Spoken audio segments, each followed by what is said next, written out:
السلام عليكم ورحمة الله وبركاته. الحمد لله رب العالمين، والصلاة والسلام على سيد المرسلين نبينا محمد وعلى آله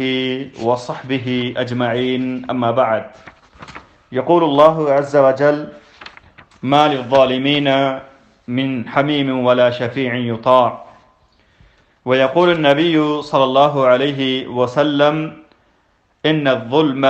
ظلمات یوم القیامہ. متفق علیہ. محترم سامعین و ناظرین، آج کے اس حلقے میں آئیے ہم ظلم کی حرمت اور اس کی عاقبت اور سزا کو جانتے ہیں. میں نے آپ کے سامنے ظلم کی حرمت اور اس کی سزا سے متعلق دو نصوص پیش کی ہیں. پہلے نص قرآن کریم سورہ غافر یعنی سورہ المومن کا آیت نمبر 18 ہے، اور اسی طرح سے دوسری نص جو میں نے آپ کے سامنے پیش کی ہے وہ بخاری اور مسلم کی ایک روایت ہے جو حضرت عبداللہ ابن عمر رضی اللہ تعالی عنہما سے مروی ہے. ان دونوں آیتوں میں ظلم کی حرمت اور اس کے انجام کو بیان کیا گیا ہے. میرے بھائیوں، ظلم ایک قبیح صفت ہے جو صرف اور صرف ان لوگوں سے صادر ہوتی ہے جو ظلم و جبر کو پسند کرنے والے لوگ ہوتے ہیں، جو تکبر کرنے والے لوگ ہوتے ہیں، جو اللہ رب العالمین کی عظمت کا خیال نہیں رکھتے ہیں اور جو اللہ رب العالمین کے سخت عذاب کو بھولے ہوئے ہیں. اللہ رب العالمین نے اپنے تمام عدل کے سبب ظلم کو اپنے اوپر حرام کیا ہے، اور اسے اپنے بندوں پر بھی اللہ رب العالمین نے حرام قرار دیا ہے. اور اللہ رب العالمین نے ظلم کرنے والوں کے لیے سخت عذاب کی وعید بھی سنائی ہے. میرے بھائیوں، یہ ظلم بہت ہی خطرناک امر ہے، اس کا انجام بہت ہی برا ہے، اور یہ ظلم قیامت کے دن اپنے انجام دینے والے کے لیے ظلمات اور تاریکی کا باعث اور سبب ہوگا. اور جو ظلم کرے گا اللہ رب العالمین اس کو سخت سزا دیں گے. اللہ رب العالمین کی پکڑ اس کو لاحق ہوگی. آئیے آج کے اس حلقے میں ہم ظلم کی حرمت اور اس کے انجام سے متعلق کچھ نصوص ملاحظہ کرتے ہیں، اور اللہ رب العالمین سے ہم یہ دعا کرتے ہیں کہ اللہ رب العالمین ہمیں اس قبیح صفت سے محفوظ رکھے. اللہ رب العالمین نے سورہ الغافر یا سورہ المومن کی آیت نمبر 18 میں ارشاد فرمایا: ما للظالمین من حمیم ولا شفیع یطاع، کہ ظالموں کا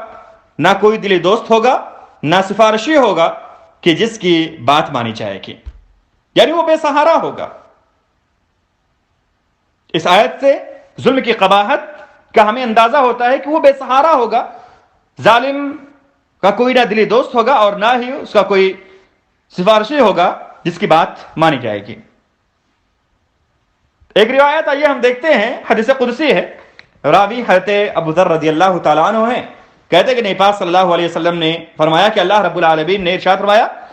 کہ یا عبادی انی حرمت الظلم علی نفسی، اے میرے بندو میں نے ظلم کو اپنے اوپر حرام کیا ہے، وجعلتہ بینکم محرما، اور میں نے ظلم کو تمہارے اوپر بھی تمہارے درمیان بھی حرام ہی رکھا ہے. فلا تظالموا، تو اے میرے بندو تم آپس میں ظلم نہ کرو. یا عبادی کلکم ضال الا من ہدیتہ فاستہدونی اہدکم، اے میرے بندو تم سب کے سب گمراہ ہو سوائے اس کے جسے میں ہدایت دے دوں، تو تم مجھ سے ہدایت طلب کرو، میں تمہیں ہدایت دوں گا. یا عبادی کلکم جائع الا من اطعمتہ فاستطعمونی اطعمکم، اے میرے بندو تم سب کے سب بھوکے ہو سوائے اس کے جسے میں کھانا کھلا دوں،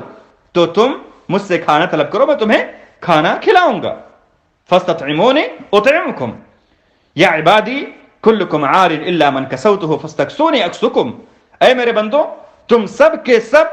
ننگے ہو، بے پردہ ہو سوائے اس کے جسے میں کپڑا پہنا دوں، تو تم مجھ سے کپڑا طلب کرو، تم مجھ سے پردہ طلب کرو، میں تمہیں پہناؤں گا، میں تمہیں پردہ عطا کروں گا، تمہیں لباس عطا کروں گا. یا عبادی انکم تخطئون باللیل والنہار، اے میرے بندو تم رات اور دن گناہ پہ گناہ کرتے ہو اور میں ہی تمہارے گناہوں کو بخشنے والا ہوں، تمہارے سب گناہوں کو میں ہی بخشنے والا ہوں، فاستغفرونی اغفر لکم، تو اے میرے بندو تم مجھ سے استغفار کرو، مجھ سے اپنے گناہوں پر مغفرت طلب کرو، میں تمہارے گناہوں کو بخشوں گا۔ یا عبادی انکم لن تبلغوا ضری فتضرونی، اے میرے بندو تم کوئی نقصان ہمیں نہیں پہنچا سکتے کہ تم مجھے کوئی نقصان پہنچاؤ، تم کوئی نقصان ہمیں نہیں پہنچا سکتے، وَلَن تَبْلُغُوا نَفْعِي فَتَنْفَعُونِي، اور نہ ہی تم کوئی نفع ہمیں پہنچا سکتے ہو۔ یا عبادی لو ان اولکم وآخرکم وانسکم وجنکم،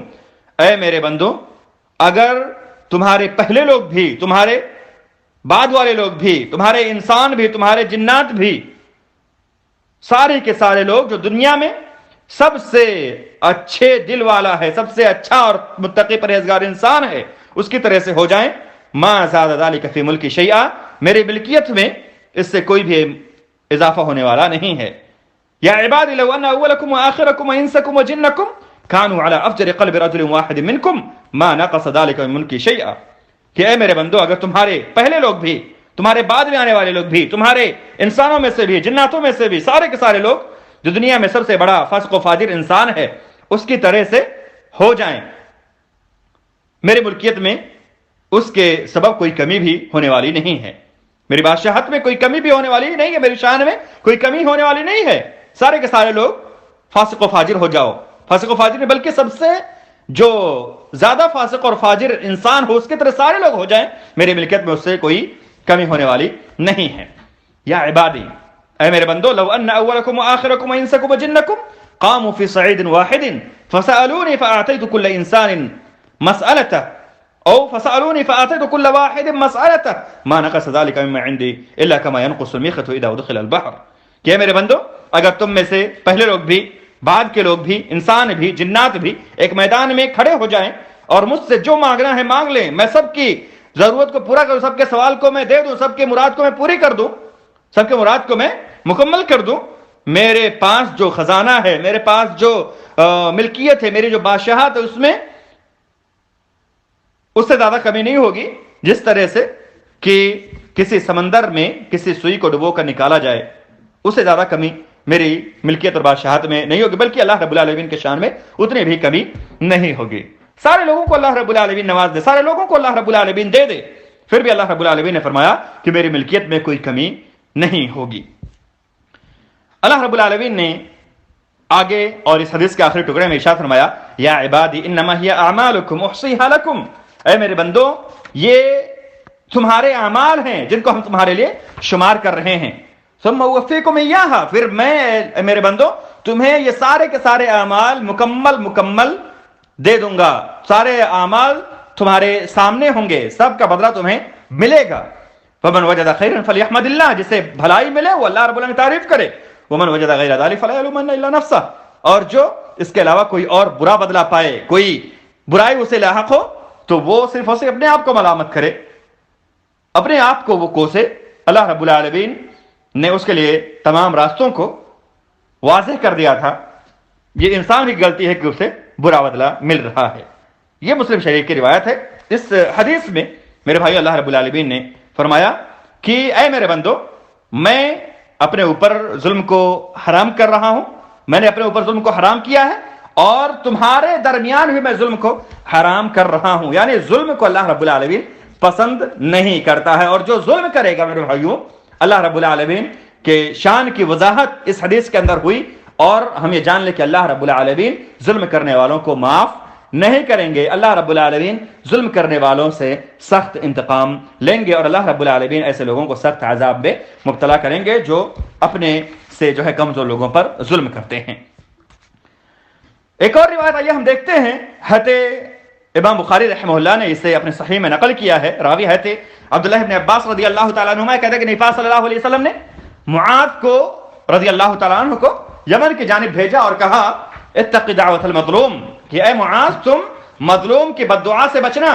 کیونکہ مظلوم کی بد دعا اور اللہ رب العالمین کے درمیان کوئی پردہ نہیں ہے۔ مظلوم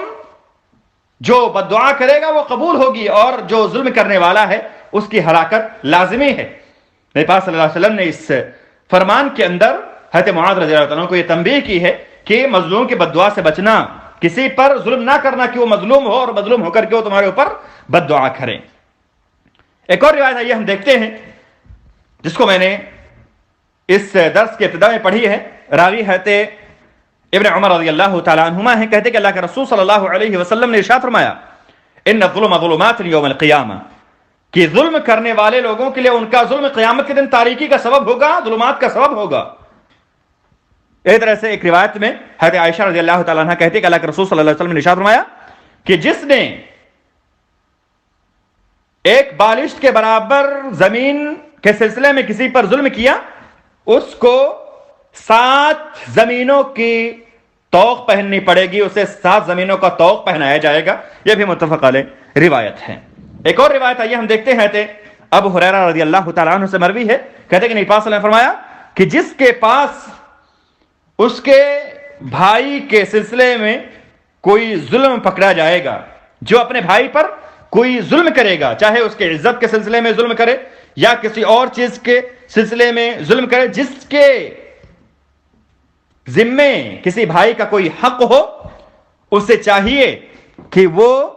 اس دن کے آنے سے پہلے اس سے حلال ہو جائے، اس سے دستبردار ہو جائے، جس دن نہ کوئی دینار ہوگا نہ کوئی درہم ہوگا۔ اس دن اگر اس کے پاس کوئی نیک عمل ہوگا تو وہ نیک عمل اس سے لے لیا جائے گا جتنا اس نے کسی پر ظلم کیا ہوگا اس کے وقت، اور اگر اس کے پاس نیکیاں نہیں ہوں گی تو جو مظلوم ہے اس کے گناہ لے لیے جائیں گے اور ظالم پر ڈال دیے جائیں گے۔ یہ بخاری شریف کی روایت ہے۔ میرے بھائیو، اگر ہم غور کریں تو بہت ہی سخت حدیث ہے، اور ظلم سے روکنے کے لیے حدیث ہمارے لیے کافی ہے کہ جس دن نہ دینار ہوگا نہ درہم ہوں گے، ہمارے اعمال صالحہ لے کر کے مظلوم کو دے دیے جائیں گے یا ہمارے اوپر اس کے گناہوں کو ڈال دیا جائے گا۔ میرے بھائیو، ہم اس دن کو یاد کریں کہ جب ہم ایک ایک ذرے کے ایک ایک نیک عمل کے لیے محتاج ہوں گے، اس دن یہ معاملہ ہوگا کہ ہمارے نیک اعمال کو اسے دے دیا جائے گا، اس کے گناہوں کو ہم پر لاد دیا جائے گا۔ تو میرے بھائیو، ہمیں چاہیے کہ وقت رہتے ہی ہم اس کا تدارک کر لیں، اور لوگوں پر جو ہم نے اب تک ظلم کیا ہے یا جو ظلم ہوئے ہیں ہم سے، میرے بھائیوں، اس سے ہم حلال ہو جائیں، دستبردار ہو جائیں، ورنہ اس دن ہمارے لیے ندامت اور خسارے کے علاوہ کوئی اور جو ہے نتیجہ نہ ہوگا، کوئی اور جو ہے ہم راستہ نہیں پائیں گے۔ ایک اور روایت آئیے ہم دیکھتے ہیں، حضرت ابو موسیٰ رضی اللہ تعالیٰ عنہ سے مروی ہے، کہتے ہیں کہ اللہ کے رسول صلی اللہ علیہ وسلم نے فرمایا کہ بے شک اللہ رب العالمین ظالم کو مہلت دیتے ہیں، یہاں تک کہ جب اللہ رب العالمین ظالم کو پکڑتے ہیں تو اسے کوئی مہلت نہیں ملتی ہے۔ پھر آپ صلی اللہ علیہ وسلم نے یہ آیت کریمہ تلاوت فرمائی کہ وَكَذَلِكَ أَخْذُ رَبِّكَ إِذَا أَخَذَ الْقُرَى وَهِيَ ظَالِمَةٌ إِنَّ أَخْذَهُ أَلِيمٌ شَدِيدٌ، کہ اللہ رب العالمین کی پکڑ اسی طرح سخت ہے۔ جب اللہ رب العالمین کسی ظالم بستی کو پکڑتے ہیں تو اللہ رب العالمین کی پکڑ بہت سخت اور دردناک اور المناک ہوتی ہے۔ یہ مسلم شریف کی روایت ہے۔ تو میرے بھائیوں، ظلم بہت ہی خطرناک امر ہے، اس کا انجام بہت ہی خطرناک ہوگا، اور یہ ظلم کرنے والے کے لیے قیامت کے دن ظلمات اور تاریکی کے جو ہے سبب ہوں گے، اور اللہ رب العالمین ایسے لوگوں سے ضرور بدلہ لیں گے، اللہ رب العالمین ایسے لوگوں کو ضرور پکڑیں گے۔ تو میرے بھائیوں، آج کے اس درس میں جو فوائد ہم نے حاصل کیے، پہلا فائدہ یہ ہے کہ ظلم کرنے سے ہمیں روکا گیا ہے، ظلم کی حرمت شریعت میں بیان کی گئی ہے، اور ظلم سے ہمیں دور رہنے کی تلقین کی گئی ہے۔ ہم نے یہ بھی جانا کہ مظلوم کی دعا ظالم پر جو بد دعا کرتا ہے مظلوم ظالم کے حق میں، وہ اللہ رب العالمین قبول کرتے ہیں، اس کی بد دعا رائگاں نہیں جاتی ہے۔ اس طرح سے ہم نے یہ بھی جانا کہ جو ظلم کرنے والے ہوتے ہیں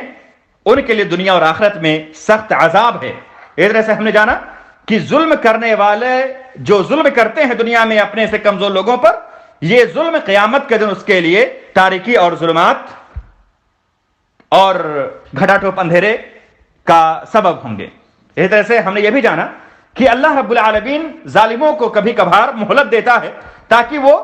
ظلم میں بڑھتا جائے، آگے بڑھتا جائے، یہاں تک کہ اللہ رب العالمین جب اسے پکڑتے ہیں تو اسے پھر کوئی راستہ نہیں ملتا ہے اللہ تعالیٰ سے۔ ہم دعا کرتے ہیں کہ اللہ رب العالمین ہمیں ظلم سے محفوظ رکھے، اللہ رب العالمین ہمیں کتاب و سنت کے تعلیمات کو سمجھنے، اس پر عمل کرنے اور انہیں لوگوں میں عام کرنے کی توفیق عطا فرمائے۔ اللہ رب العالمین ہمیں توفیق دے کہ ہم نیک اعمال کو لوگوں میں عام کریں، نیک اعمال کو لوگوں میں محبوب بنائیں۔ اللہ تعالیٰ ہمیں توفیق دے کہ ہم برائی کو لوگوں میں جو ہے ناپسند بنائیں اور برائی سے لوگ بچیں۔ اللہ تعالیٰ ہمیں توفیق دے کہ ہم کتاب و سنت کی تعلیمات کو لوگوں میں عام کریں۔ اقول قولی ھذا واستغفر اللہ لی ولکم ولسائر المسلمین من کل ذنب فاستغفروه انه هو التواب الغفور۔ والسلام علیکم ورحمۃ اللہ وبرکاتہ وجزاکم اللہ خیرا۔